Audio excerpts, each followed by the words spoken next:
Welcome guys, Sizwe Sake here, Sizwe Sake Academy, and this is the Global Classroom. Still on trigonometry, just another method of dealing with identities. But we are no longer formulating identities, we are just manipulating them so that it will help us in future to deal with identities. You will see when we do examples, there will be plenty of examples coming. Don't worry, for now I just want to show you the whole background, the whole ancient ladder, just to show you the foundations of it, the fundamentals, as we have come up to this moment. So I just want to show you this, guys, and then soon we'll be doing examples, because we still need to do angles, like if it's sine 30, how you deal with sine 30, cos of 60, cos of 210, of 200, of whichever number.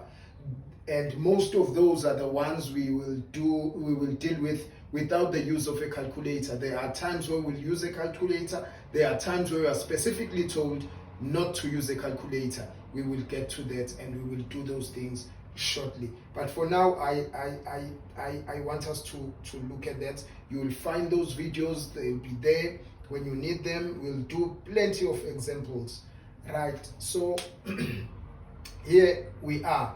We've got sine squared theta plus cos squared theta is equal to 1. We just want to express sine squared theta in terms of cos squared theta and cos squared theta in terms of sine squared theta, and then we deal with these two as well. So let me start now, guys. So we've got sine squared theta is equal to cos squared theta. Sine squared theta plus cos squared theta is equal to 1. So what we basically do here, we will have sine squared theta is equal to 1 minus cos squared theta, right? Now that we have this, we look for a square root of this. So we have sine theta will be equal to square root 1 minus cos squared theta. This is how we deal with this one. We come again, we've got this side, we come on this one now. We say cos squared theta is equal to 1 minus sine squared theta. We do the same, we say cos theta is equal to root, because we had a square here. To get rid of a square this side, we put a root into 1 minus sine squared theta. The square root doesn't do away with the square, but it does away with this one, right? So that's what I wanted to show you guys, and do this in terms of deal with sine theta in terms of cos theta, and cos theta in terms of sine theta. That we are allowed to do.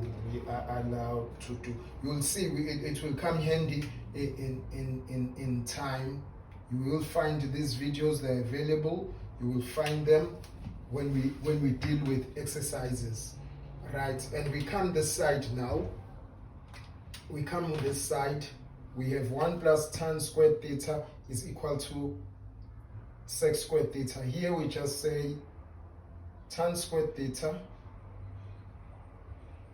is equal to sec squared theta minus 1. That's how we deal with this one. That's how it is. And this one, same as this one, we just say cot squared theta is equal to cosec squared theta minus 1.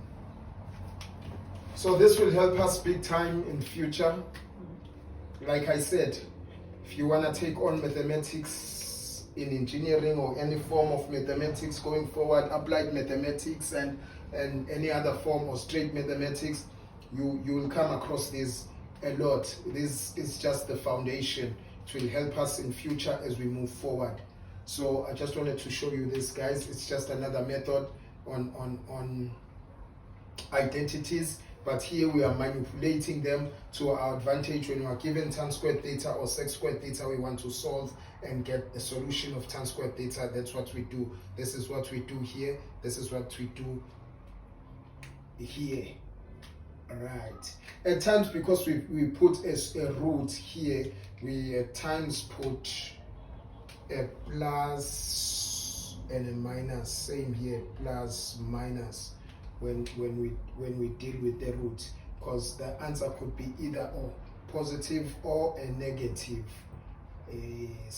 Even when we do graphs, we'll come across things that really explain this, because the sine theta, remember, is the y value, and the cos theta is the x value.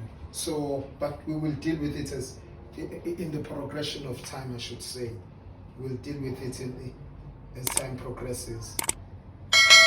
Thank you guys for